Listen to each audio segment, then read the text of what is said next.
happy to be back. I was here earlier today talking a little bit about the concept of the greenhouse model. And as I said earlier, it's a radical shift in the way that you deliver skilled nursing care. So I typically ask how many people in the audience have visited a nursing home or been in a nursing home. So most of you. So you have an image in your mind about a nursing home. I can imagine, since research says that 99% of people do not want to go into a nursing home, I'm going to assume that out of this group there's a percentage of people who do not want to go into a nursing home the way it's designed today. But if I asked you if you'd like to walk into a home that looks very much like your own, which is the greenhouse concept, I can imagine you might want to do that. We, in this design, have small kitchens, hearths, fireplace, private rooms, private baths, and every kind of setup in this house is designed to nurture, protect, and sustain the elders that are living there. And it also is created to provide a very meaningful and awesome place for the staff to work. So when we say it's a radical shift in the way skilled care is delivered, we mean that today organizations really run on an efficiency model. We do everything in nursing homes today to meet the needs of the organization's efficiency. We put everybody on a schedule. We do things on a very routine basis, typically a 7 to 3, 3 to 11, 11 to 7 shift, kind of like how most places run. Here, the shift is there's no such thing as a shift, I should say. There's no shift per se. What you're doing here is the rhythm of the house is kind of built around how the elders want to live. They get to rise out of bed and go to bed when they like. They get to have meals just about any time they like. The kitchen is there, so the staff are trained in culinary skills, which is very different than the way staff are trained today. If you're in a nursing home today as a certified nurse assistant, you're not cooking.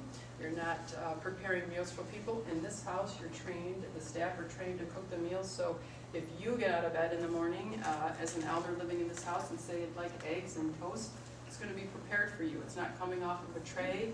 It's not going to be put on a table and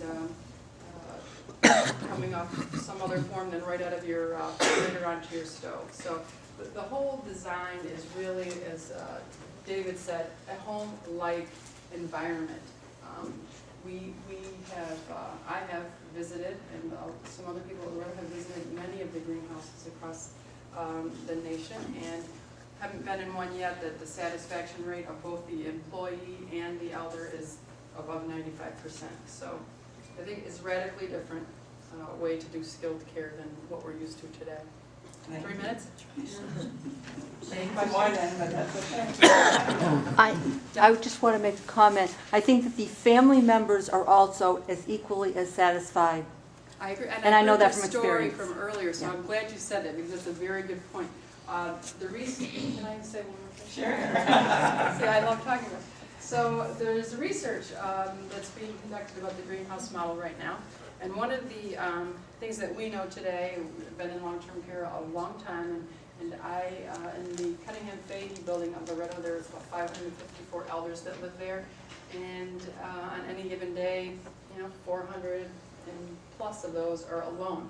No family members visiting, no children running around, because it's an institutional model and people aren't inclined to go there. There's just a feel when you go there that people, we like to deny our age and probably not want to go into those settings. Research shows in the greenhouse model, families visit more and stay longer. This is being tracked since 2003 with the very first green home in Mississippi, Tupelo, Mississippi. They started tracking it. Visitors and family come and visit more, and they stay longer when they're there.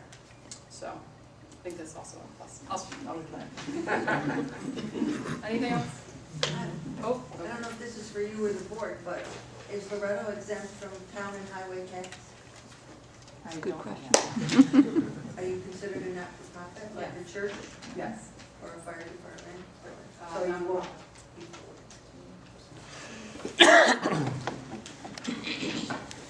Any other questions from the board? In closing, I would just like to submit to the board that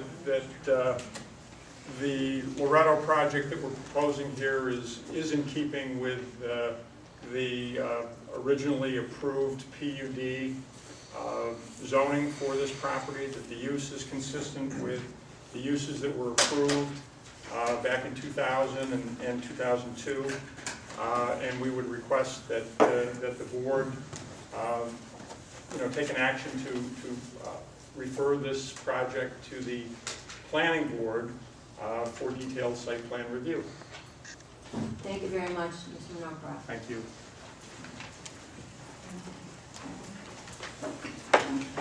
We do have a resolution that I would like to.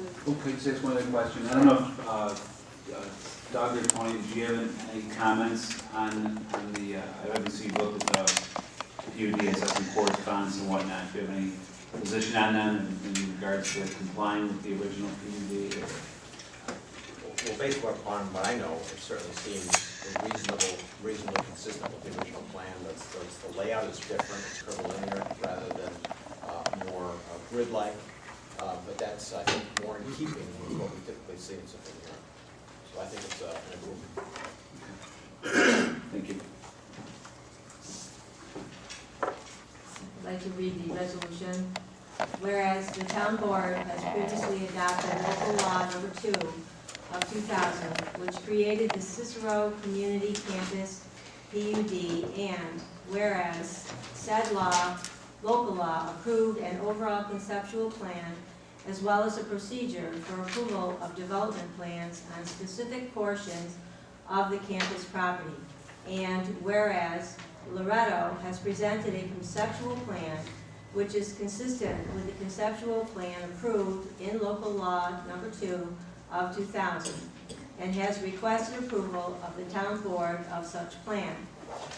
Now therefore be it resolved that the town board hereby determines that the conceptual plan presented by Loretto for the development of an alternative nursing home and generally consistent with the conceptual plan approved in section 4 of local law number 2 of 2000, and be it further resolved that the plan submitted by Loretto be referred to the town planning board for review, analysis, and ultimate recommendations back to the town board, and be it further resolved that the planning board shall act as lead agency for purpose of seeker review.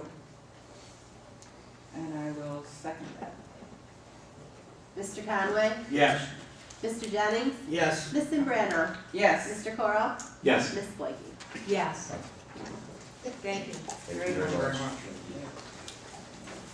I think it's fair to say that there's a lot of work involved in this, and we have members of our planning board here who have, I was lucky enough to be at the pre-planning meeting for the, or pre-agenda meeting for the planning board, in which the pioneer representatives and Alex Wisniewski, who is from LJR Engineering, which is Cicero-based engineer. I'd like to put in that plug. And we discussed, how this is going to unfold, and it will be an aggressive time frame, but I have the utmost confidence in our planning board, and we hope to work cooperatively with them to get this exciting project up and on the road. Thank you.